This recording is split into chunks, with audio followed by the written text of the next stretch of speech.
Okay, you guys, I'm running pretty low on Echinacea tincture. All I have left is this full bottle, and this is my favorite tincture to always have on hand. It is what we use the moment we start to feel in the least bit sick. Usually for me, it's the first signs of a sore throat or even a questionable, is that a sore throat coming on? I will start taking this every 30 to 45 minutes all day, all the next day, and sometimes even into the third and fourth day, just to make absolutely sure that whatever's trying to get me doesn't succeed. And it works. The other day, I started for 3 days. I was taking Echinacea because I thought I had a sore throat coming on. By the next day, I didn't feel anything, but I kept taking it. Sure enough, never got sick. So I love Echinacea tincture. It is an incredible, powerful, natural antibiotic. Most of the time when you get a sore throat, you're gonna get an infection. It's gonna become a cold. So Echinacea, if you can only have one tincture, this is the one I would highly recommend. There are some others that I love, like my congestion and breathe tincture. It's a blend of various herbs, including thyme and mullein and wild cherry bark, and there's some other ones. But today we're doing Echinacea. Whatever herb combinations you choose, you will follow this same technique with fresh herbs or dry herbs or roots. The steeping time might vary if you have like thin petals or leaves versus a thick hard root like Echinacea root, but the method is the same. So today I am using Echinacea root. You can use the flowers and the leaves, but the root is where most of the nutrients is, and it is the most powerful and strongest part of the plant for fighting infection. It's also a great immune booster, but you don't want to take it more than 2 weeks consecutively because then it kind of loses its power. So you won't need it that long anyway.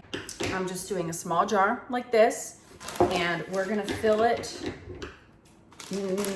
probably a third of the way.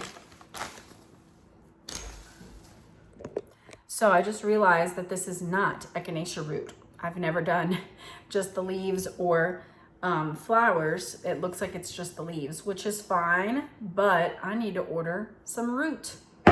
Very disappointing, but it's okay. I'm gonna treat it exactly the same way. I'm filling it about a third of the way, and then I'm gonna cover it with 80 to 100 proof vodka. This will give it a 10-year shelf life. Obviously, it's not gonna last that long because I use it, but it will also extract the most of the medicinal properties from the herbs. So in my opinion, vodka is the best. You don't have to use vodka. You can do apple cider vinegar, or you can do a food grade vegetable glycerin. You could also do a combo of vodka and maybe just cover the herbs and then fill the rest with vegetable glycerin. That will make it more palatable for the children. I'll usually do just vodka for the Echinacea for me and Hector. I will put a dropper full into my tea, and if I'm gonna take it straight out of the bottle, then I make a different batch for the children with vodka and vegetable glycerin. That way, it doesn't taste as bad, and I don't have to have tea in order to take my Echinacea. So that's gonna be the jar, and it needs a lot of room. You don't want the herbs to be so packed that you can't shake them. You want to shake this every day or every few days, and it will steep for 6 weeks. It doesn't have to be in the dark, but you can put it in a cabinet if you like. I'm gonna put it on my shelf in the kitchen. That way I can see it and remember to shake it. 6 weeks from today, I will strain this into an amber bottle with a dropper, and then when it's time for sickness, we literally just go. I usually hold it under my tongue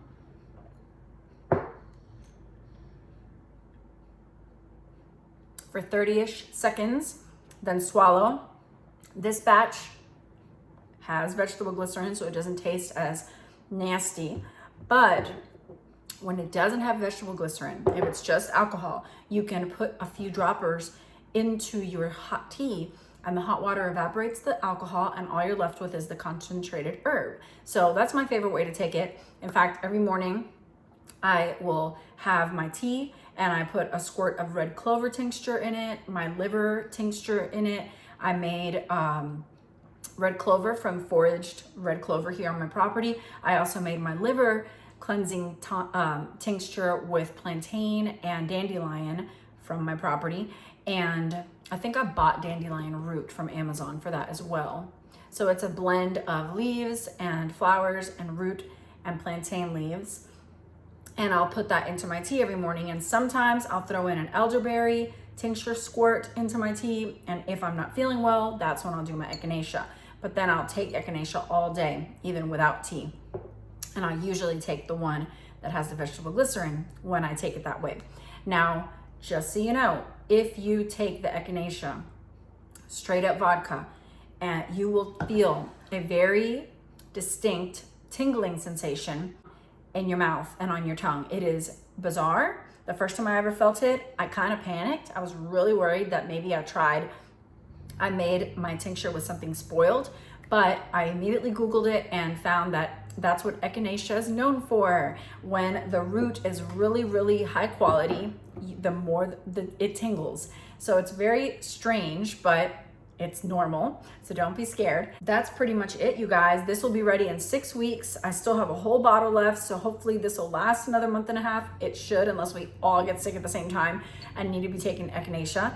And if worst comes to worst, I always have my friend Lisa over at Heaven Help Me. I can order some Powerhouse tincture, which is a blend of great antibiotic fighting, immune boosting herbs, including echinacea. So I always have somewhere to go if I run out, but I definitely try not to because it's so affordable to make it myself. So I hope this is inspiring and makes you feel like, oh, I can totally do that.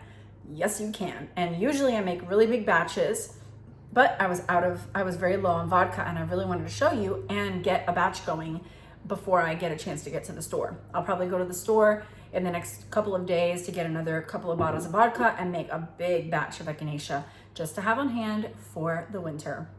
I also made a big batch of fire cider. I will post the link to the recipe I used in the description box.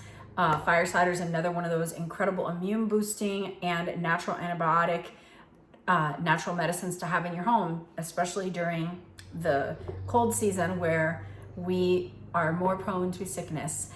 Fire cider doesn't have to steep as long either. So that'll be ready in 4 weeks and this will be ready in 6. Until then, we gotta stay healthy. Now, thankfully, I still have plenty of last year's congestion and breathing tinctures that I made.